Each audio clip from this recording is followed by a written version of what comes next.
এখন আমাদেরকে কি করতে হয়? ওদেরকে ভোগ দিতে হয়। কি দিতে হয়? ভোগ ভোগ ভোগ দিতে হয়, ওদেরকে ম্যানেজ করতে হয়। দেখেন না, বাংলাদেশে কিছু নেতা রাজনীতি করে দিল্লিপন্থী রাজনীতি, কেউ করে পিন্ডিপন্থী রাজনীতি, কেউ করে ওয়াশিংটন ভিত্তিক রাজনীতি।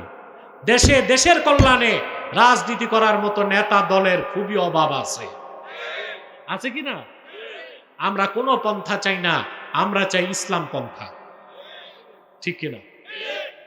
আর সেটা সম্ভব খেলাফতের মাধ্যমে।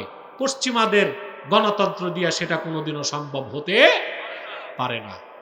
কথাগুলো বুঝলেন? এখন আসেন, দুনিয়ায় কয়টা জিনিস?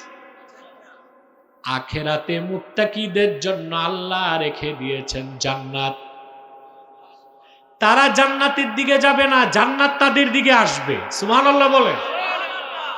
ও উজলিফাতিল জান্নাতু লিল মুত্তাকিনা গায়রা বাঈদ, আই কুররিবাতিল জান্নাতু লিল মুত্তাকিনা গায়রা বাঈদ। মুত্তাকিদের জন্য আল্লাহর জান্নাত নিকটবর্তী করা হবে, জিরো ডিস্টেন্স। মুত্তাকিদের মাঝখানে আর জান্নাতের মাঝখানে কোনো দূরত্বই থাকবে না। বলেন সুবহানাল্লাহ। এর মানে হচ্ছে হিসাবের সাথে সাথে মুত্তাকি জান্নাতে প্রবেশ করে। এই জান্নাত চান? আল্লাহ রাব্বুল আলামিন তার জান্নাত তৈরি করেছেন মুত্তাকি বান্দাদের জন্য। কোরআনে কারীমে আল্লাহ তাআলা বলেন, ওয়াসারিউ ইলা মাগফিরাতিম মির রাব্বিকুম ওয়া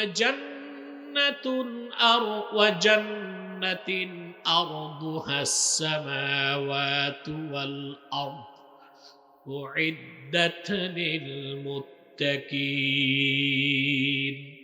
আল্লাহ পাক বলেন, ওহে মুমিনগণ, তোমরা দ্রুত তোমাদের রবের মাগফিরাত এবং জান্নাতের দিকে দৌড়াও। সুবহানাল্লাহ। কে বলছেন? যে জান্নাতের প্রশস্ততা আকাশ ও জমিনের প্রশস্ততার সমান। উইদ্দাত লিল মুত্তাকিন, যে জান্নাতকে তৈরি করা হয়েছে মুত্তাকিদের জন্য। বলেন সুবহানাল্লাহ। ওই জান্নাত চান? তা লাগবে কি? তাকওয়া। কি লাগবে? সুবহানাল্লাহ বলেন। এই তাকওয়া অর্জন করবেন, সেই জান্নাত মুত্তাকিদেরকে আল্লাহ শুধু সেই জান্নাত দিবেন না, সেই জান্নাতের উচ্চ মাকাম দান করবেন। কোরআনে কারীমে আল্লাহ তাআলা বলেন, কুল আউনাব্বিউকুম বিখাইরিম মিন যালিকুম লিল্লাযীনা তাকাউ ইনদা রাব্বিহিম জান্নাতুন তাজরি মিন তাহতিহাল আনহারু খালিদিনা ফিহা ওয়া আজওয়াজুম মুতাহহারাতুন ওয়া রিদওয়ানুম মিনাল্লাহ।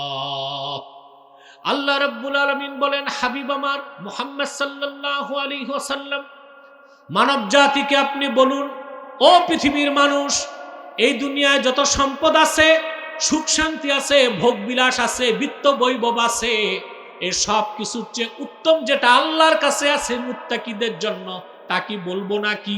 সুবহানাল্লাহ। তাদের রবের কাছে তাদের জন্য রয়েছে অসংখ্য জান্নাত, যে জান্নাতের নিচ দিয়ে স্বচ্ছ পানির নহর প্রবাহিত। সেই জান্নাতে তারা চিরকাল বসবাস করবে। সেখানে আছে তাদের জন্য অসংখ্য পবিত্র স্ত্রী। দুনিয়ায় কয়টা? পারলে আরো, পারলে আরো, পারলে না পারলে একটা, না পারলে একটা। পারার শর্ত হচ্ছে ফিজিক্যাল ফিটনেস, ইকোনমিক্যাল ফিটনেস। টাকাও লাগবে, দেহটাও ঠিক লাগবে। বাঙালি তো টাকাও ঠিক নাই, দেহ তো এমন একটাতেই কাইট, তো আর তিনটা চারটা করার দরকার কি? 4 বিয়ে করা সুন্নত, এটা ভুল ফতুয়া, জায়েজ। কথা বুঝতে পারছেন? সুন্নত বলার সুযোগ নাই। আপনি পারলে লাগলে করতে পারবেন, কিন্তু যদি ইনসাফ করতে না পারেন, ওয়া ইন খিফতুম আল্লাহ তাআদিলু ফাওয়াহিদা, যদি একাধিক স্ত্রীর মধ্যে ইনসাফ করতে পারবা না আশঙ্কা থাকে, তাহলে একটা। কয়টা? একটা। কষ্ট হচ্ছে ভাই? আর একটা মানুষও বিনা প্রয়োজনে দাঁড়াবার চেষ্টা করবেন না। আমি আপনাদের সকলকে নিয়ে মুনাজাত করে তওবার মাধ্যমে বিদায় দেব ইনশাআল্লাহ। সময় দেব?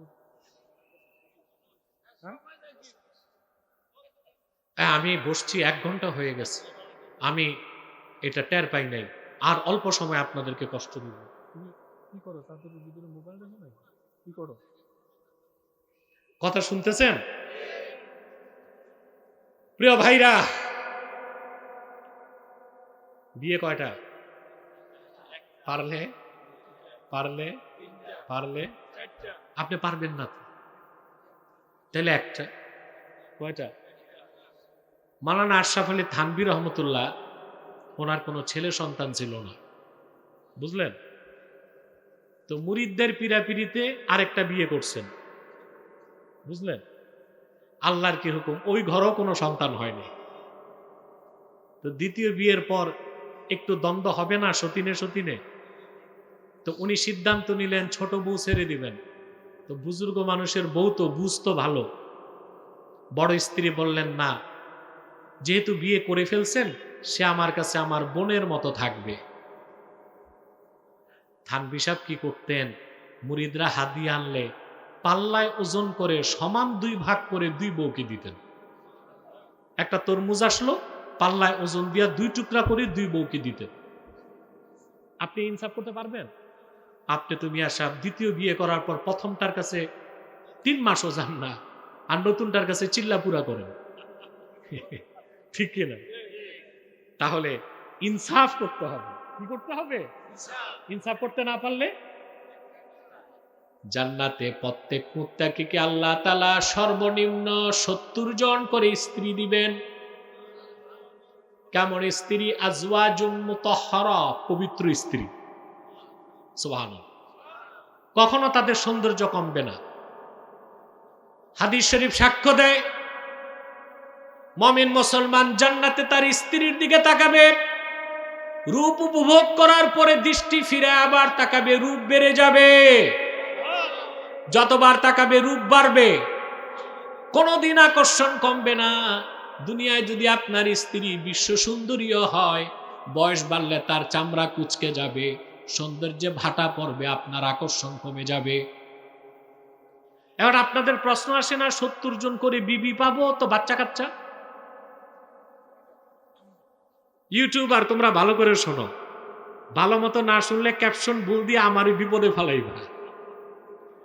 বলেন তো ভাই, বেহেশতে বাচ্চা কাচ্চা হবে না? এখানে কথা আছে। আহমদ বিন হাম্বল তার মুসনাদে, ইমাম তিরমিজি সুনান তিরমিজিতে, ইবনে মাজা 3টা হাদিসের কিতাবের হাদিসটা আসতো 3টা হাদিসের কিতাবে। রাসূলুল্লাহ সাল্লাল্লাহু আলাইহি সাল্লাম বলেছেন, আল্লাহ রাসূল সাল্লাল্লাহু আলাইহি সাল্লাম বলেছেন, বেহেশতে মানুষ যদি আল্লাহর কাছে সন্তান চায় তো তার দোয়া আল্লাহ কবুল করবেন। মুহূর্তের মধ্যেই স্ত্রী তার গর্ভধারণ করবে, মুহূর্তের মধ্যে সন্তান প্রসব করবে, মুহূর্তের মধ্যে সন্তান বড় হয়ে যাবে, সব এক মুহূর্তে। সুবহানাল্লাহ বলে। তো সন্তান চাইলে পাওয়া যাবে, সুবহানাল্লাহ, কিন্তু পদ্ধতি ভিন্ন, সিস্টেম ভিন্ন। বাংলা কত মানুষ আছে না সন্তানের জন্য কান্নাকাটি করে, ওদের আশা পূরণ হবে। সুবহানাল্লাহ। এরপর আল্লাহ তাআলা বলেন, ওয়ারিদওয়ানুম মিনাল্লাহ, মুত্তাকিদের জন্য জান্নাতে থাকবে আল্লাহর সন্তুষ্টি। এটা সবচেয়ে বড় নেয়ামত। কি রকম?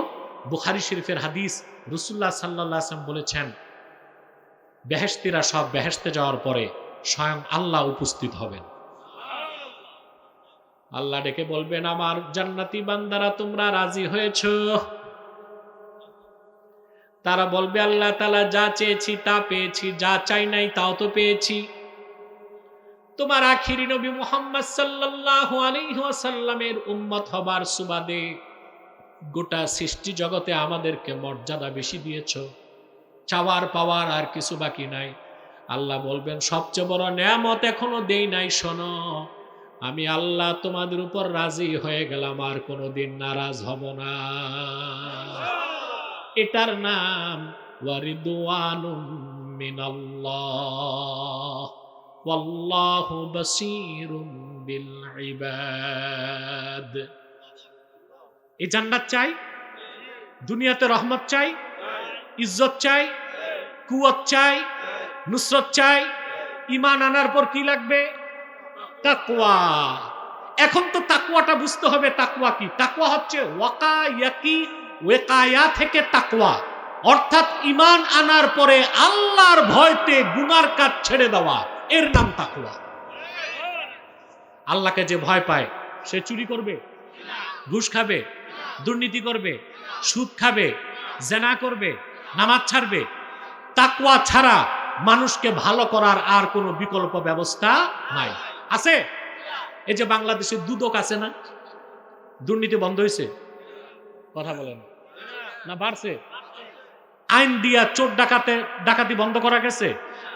তার কারণ হচ্ছে আমাদের শিক্ষা ব্যবস্থাটা তাকওয়া ভিত্তিক না।